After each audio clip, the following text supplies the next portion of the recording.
Meron akong pagdududa ha, na magbebenta sila ng 20 pesos per kilo na bigas pero hindi pang tao, pang hayop.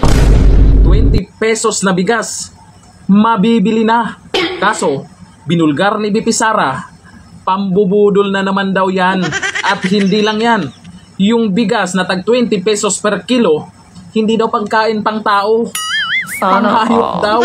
Ako, ito panoorin natin ang paliwanag ni Vice President Sara Duterte matapos i-anunsyo na meron ng mabibiling 20 pesos na per kilo na bigas sa Visayas. Sa Visayas lang. Nako, mukhang may problema di umano ang alyansa sa boto. Kaya, Visayas lang? Bakit Visayas lang kasi? O ito, pakinggan po natin yung paliwanag ni BP Sara tungkol dyan. Meron akong pagdududa ha, na magbebenta sila ng 20 pesos per kilo na bigas pero hindi pang tao. Hindi raw pang tao. Pang ano? Pang hayop. Pang hayop pala. Oh. Akala ko ba natutupad na yung 20 petot na bigas pero hindi pala pang tao. At least, natupad. Pag-eleksyon eh. Kanang ginatawag nila o ano sa murag lamaw? Oo, ganyan. Ganun ba yung bigas ng NFA, sir? Ganyan yung pag sinabi natin 20 pesos per kilo na bigas, yung pwede kainin ng tao. Correct. Wala naman kasing sinabi, wala namang pinangako si Junior na magiging 20 petot yung bigas pang tao. May sinabi ba ng ganun? Di ba wala? Basta, 20 petot na bigas. Sana, Yun nga lang, hindi pala pang tao.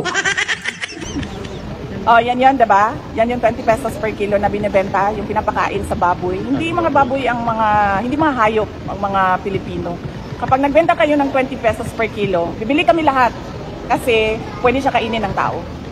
Ma'am, what do you make out of the timing ng announcement ng 20 pesos per kilo na bigas just weeks before the election? Ano na yan? Promise na naman yan sa mga tao na alam mong para lang sa eleksyon at para lang sa kanilang mga senators. Yun. Alam na ng lahat yan. Hindi na po bulag ang karamihan pagdating dyan. Siyempre mag-e-eleksyon. Para naman, alam nyo naman, Visayas. Yung mga Bisaya po, ako po, dyan po ako nag-high school. May mga classmate ako dyan. Nako, sabi nila, Duterte daw sila. Aba, baka may problema nga sila dyan sa boto. O, di ba? Nung pumunta si BP Sara, o diyan sa Cebu City, o di ba? Pinagkaguluhan siya. Ibig sabihin, malakas ang Duterte dyan.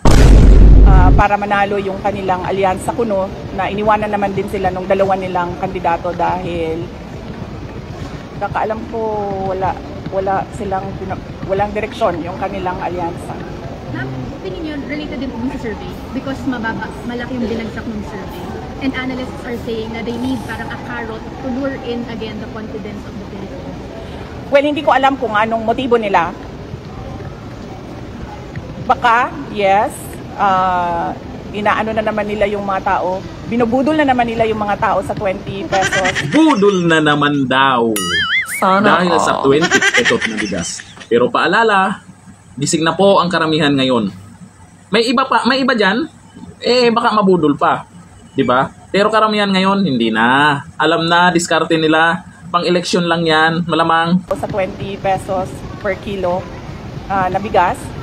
At magdududa ka dahil bakit Visayas lang? Oh, bakit Visayas lang kasi, Junior? Kung tutuparin mo, bakit sa Visayas ka lang ba nangako ng 20 petot na bigas? Sa Visayas lang ba kumakain ng murang bigas, yung pang tao, ha? Hindi ba nagugutom yung mga tiga Mindanao? Hindi ba nagugutom yung mga tiga Luzon? Bakit 20 pesos per kilo lang dito sa Visayas? At bakit merong meeting sa Cebu Capitol ang lahat ng mga governors o karamihan ng mga governors sa Visayas? So baka may problema sila sa boto. Yun.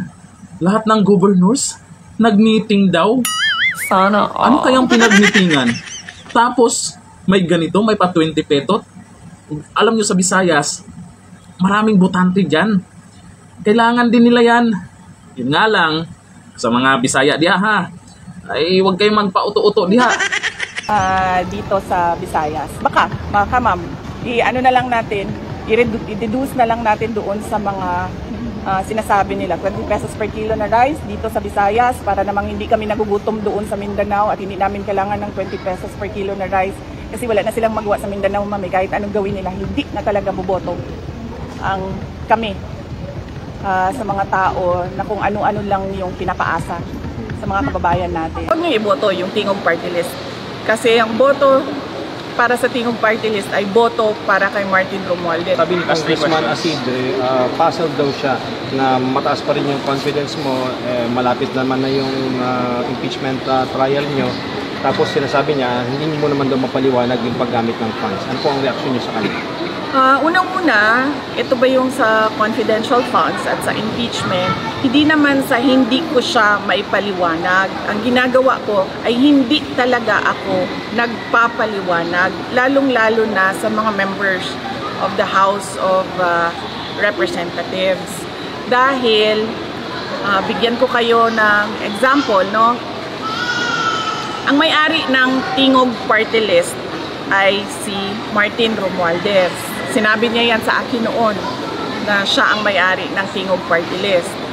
At ano ang pwede nating sabihin na mag-substantiate, no, na totoo siya ang may-ari ng Tingog Party List ay yung first nominee nila ay asawa niya. So ibig sabihin yung second nominee nila na si Jude Asidre na gusto niyang sumagot ako sa kanya patungkol sa confidential funds ay pagmamay-ari ni Martin Romualdez kasi second seat siya ng Tingog Party List. So ibig sabihin pinapasagot nila ako kanino kay Martin Romualdez. So bakit naman ako sasagot sa Tingog Party List? Madami nagtatanong sa akin ngayon, ano bang magagawa namin? Ano bang matulong namin sa eleksyon? Unang-una, pwede nyo siguro matulong talaga, huwag nyo iboto yung Tingog Party List. Kasi ang boto para sa Tingog Party List ay boto para kay Martin Romualdez. Isipin nyo, 3 na yung seats niya sa House of Representatives. Yung distrito niya sa Tacloban, yung 2 upuan niya sa Tingog Party List. Yung upuan ng asawa niya, yung seat ng asawa niya, yung seat ni Asidre. So, hindi dahil hindi ko masagot yung mga tanong nila sa confidential funds. Ayaw kong sumagot sa mga pagmamay-ari ni Martin Romualdez. Ang ginawa kasi nila, kasi distrito lang si Martin Romualdez sa Tacloban, diba? So, wala siyang personality na kumuha ng budget para sa buong bansa. Kasi distrito lang yung sa kanya eh. So, ang ginawa niya gumawa siya ng party list. Ang party list, pwede yan sa buong bansa. Kahit saan. Doon pumapasok yung pondo, yung pera sa party list niya. Ano ang pwede natin sabihin na mag-substantiate niyan? Tingnan natin yung natanggap na pera sa galing sa mga regional offices papunta doon sa Tingog Party List at magkano yun. So bakit ako sasagot sa tao na unang-una todo ang paninira niya sa akin, todo ang gastos niya sa paninira sa akin. Pangalawa, ganyan siya kasakim sa pera at sa power. 3 yung upuan niya. 3 yung seats niya sa House of Representatives. Okay. Ayan na. Ano kaya sa tingin nyo? Tama ba yung pagdududa dito ni Vice President Sara Duterte tungkol dyan sa 20 petot na bigas? Lahat naman tayo gusto. Kasi lahat tayo, nagugutom din naman. Kailangan talaga natin ng murang bigas. Yun nga lang, ito yung katanungan. Ayon yan kay Pipi Sara ha. Bakit sa Visayas lang? Bakit yung mga gobernador ay biglang nagmi-meeting-meeting dyan? Bakit ngayon pa kung kailan mag-eleksyon na? Tapos yung bigas, hindi daw pang tao. Ano na to? Pambubudol na naman daw. Kodunyor. Kayo po dyan, sana po yung mga nakabili dyan, meron na ba? Meron na ba talaga? O baka sasabihin, titingnan natin kung meron na. Sana, sa mga makapanood ng video na to, update nyo naman kami kung anong klaseng bigas na bibili nyo. Kung okay ba, nakakain ba. Ang tanong, ilang kilo lang ba pwedeng mabili? Kasi possible, limitado yan. Diba? Possible, limitado yan. Kasi kung magandang klaseng bigas yan, tapos 20 pesos lang, nako, magtambak na tayo. Bibili na tayo ng marami yan, ilang sako. Malamang, limitado yan kung ilang kilo lang. Tapos pagkatapos ng eleksyon, walang sinasabi kasi na tuloy-tuloy. Yan lang mali dito na ginawa ng ni Donyor. Wala siyang sinabi na hanggang kailan yung 20 petot na bigas. Kung talagang pangtao yan. Paano pagkatapos ng eleksyon? Anong balita dyan? Pagkatapos ng eleksyon, meron pa bang 20 petot na bigas per kilo? Dito lang, thank you. Bye-bye.